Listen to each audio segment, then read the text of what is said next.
नमस्कार माझ्या लाडक्या बहिणींनो, स्वागत आहे आपलं लॉजिकल जी के या यूट्यूब चॅनलवर. तुमची जर ई-के-वाय-सी चुकलेली असेल आणि गेल्या 3 महिन्यापासून तुमचा लाभ बंद झालेला असेल, तर तुमच्यासाठी हा व्हिडिओ महत्त्वपूर्ण होणार आहे. कारण पुन्हा एकदा ऑनलाईन पोर्टल सुरू झालेलं आहे. त्यासाठी व्हिडिओ शेवटपर्यंत नक्की पूर्ण बघा. स्टेप बाय स्टेप आपण इथे ई-के-वाय-सी दुरुस्ती कशी करायची ते बघणार आहोत. तत्पूर्वी आपल्या चॅनलवर नवीन असाल आणि चॅनलला अजून सबस्क्राईब नसेल केलं तर प्लीज चॅनलला सबस्क्राईब करत चला. म्हणजे अशाच नवीन अपडेट्स तुमच्यापर्यंत सगळ्यात आधी पोहोचतील. बातमी महत्त्वपूर्ण आहे. सगळ्या लाडक्या बहिणींपर्यंत जास्तीत जास्त शेअर करा. मैत्रिणींनो, ज्यांची के-वाय-सी चुकलेली आहे त्यांच्यासाठी ही दुरुस्तीची पद्धत इथे सुरू झालेली आहे. ज्या बहिणींनी ऑप्शन निवडताना चूक केलेली होती त्या बहिणींसाठी एकदा शेवटची संधी ही मिळालेली आहे. तर ही शेवटची संधी आहे. आता परत एकदा तुमची ई-के-वाय-सी चुकायला नको. असं जर झालं तर पुन्हा तुम्हाला संधी मिळणार नाही. त्यासाठी व्हिडिओ शेवटपर्यंत नक्की पूर्ण बघा, व्यवस्थित समजून घ्या आणि त्याच्यानंतरच तुमची के-वाय-सी करा. कारण की 31 मार्चपर्यंत तुम्हाला के-वाय-सी करण्याची इथे शेवटची तारीख दिलेली आहे. म्हणून घाई करू नका. आणि वेबसाईटसुद्धा लवकर ओपन होत नाही, म्हणून थोड्या वेळानं वेबसाईट ओपन करून बघायची, त्यानंतरच के-वाय-सी करायची. तर ज्यांचं के-वाय-सी चुकलेलं आहे त्यांच्यासाठी ही के-वाय-सी दुरुस्तीची पद्धत आहे. सगळ्यात आधी आपल्याला लाडकी बहीण योजनेच्या वेबसाईटवर जायचं आहे. मग ही वेबसाईट आपण आपल्या डिस्क्रिप्शन बॉक्समध्ये देऊन देणार आहोत. तिथे डायरेक्ट क्लिक करायचं आणि ही वेबसाईट ओपन होणार आहे. वेबसाईट ओपन झाल्यानंतर तिथे तुम्हाला दिलेलं असते की ज्यांची के-वाय-सी चुकलेली आहे त्यांच्यासाठी ही दुरुस्ती पद्धत आहे, ते वाचून घ्यायचं. त्यानंतर तुमच्यासमोर अशा प्रकारचं पेज ओपन होणार आहे. तिथे दिलेलं आहे लाभार्थ्याचा आधार कार्ड क्रमांक. मग तुमची जर के-वाय-सी चुकलेली असेल आणि तुमचा लाभ बंद असेल, 3 महिन्यापासून तुमचा लाभ पेंडिंग झालेला असेल, तर त्यांनीच ही के-वाय-सी करायची आहे. मग तिथे आपला स्वतःचा म्हणजे लाभार्थ्याचा आधार कार्ड क्रमांक द्यायचा आहे. बाजूला इथे कॅप्चा दिलेला असतो, तो जशाचा तसा भरायचा आहे. मग इथे एक पॅराग्राफ दिलेला आहे, तो वाचून घ्यायचा आणि मी सहमत आहे यावर क्लिक करायचं आहे. मी सहमत आहेवर क्लिक केल्यानंतर OTP पाठवा या खालच्या बटनावर क्लिक करायचं आहे.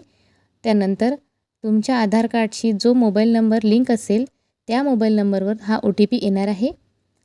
हा OTP आल्यानंतर OTP जसाच्या तसा आपल्याला इथे टाकायचा आहे आणि आणखी OTP टाकल्यानंतर पुढचं पेज ओपन होणार आहे. ते समोर आपण बघणार आहोत. इथे आपल्याला पतीचा किंवा वडिलाचा आधार कार्ड क्रमांक टाकायचं नाही आहे किंवा त्यांच्या मोबाईलवर सुद्धा OTP आपल्याला टाकायचं नाही आहे, कारण ही प्रोसेस आपण आधीच केलेली होती. ही फक्त के-वाय-सी दुरुस्तीची पद्धत असल्यामुळं फक्त स्वतःचाच आधार कार्ड क्रमांक टाकायचा, कॅप्चा भरायचा आणि मी सहमत आहे OTP पाठवा. तो OTP आपल्या स्वतःच्या मोबाईल नंबरवर येणार आहे. तो OTP जसाच्या तसा टाकून सबमिट करायचा.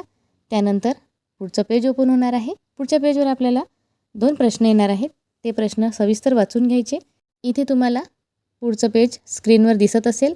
ई-के-वाय-सी मुख्यमंत्री माझी लाडकी बहीण योजना. इथे प्रश्न दिलेला आहे. माझ्या कुटुंबातील सदस्य नियमित कायम कर्मचारी म्हणून सरकारी विभाग, उपक्रम, मंडळ या भागात किंवा राज्य सरकारच्या स्थानिक संस्थेमार्फत कार्यरत. तर इथे दिलेलं आहे की तुमच्या घरात कोणी सरकारी नोकरदार आहे का किंवा कोणी पेन्शनधारक आहे का? तर याचं स्पष्ट उत्तर आहे नाही. म्हणून नाही इथे आपल्याला क्लिक करायचं आहे. पहिल्या प्रश्नावर सुद्धा नाही या बटनावर क्लिक करायचं आहे. दुसऱ्या प्रश्नावर नाही या बटनावर क्लिक करायचं आहे. त्यानंतर आणखी खाली एक बॉक्स दिसणार आहे, तिथे टिक करायची आहे आणि त्याच्यानंतर सबमिट करायचं आहे. हे सगळी प्रोसेस व्यवस्थितरित्या करायची आहे, कारण ही शेवटची संधी आहे. पुन्हा ही संधी आपल्याला इथे मिळणार नाही. त्यासाठी काळजीपूर्वक व्हिडिओ बघूनच व्यवस्थित के-वाय-सी करा, कारण 31 मार्चपर्यंत ही के-वाय-सी मुदत तुम्हाला मिळालेली आहे. मग अशा प्रकारे स्टेप बाय स्टेप तुम्हाला इथे के-वाय-सी करायची आहे.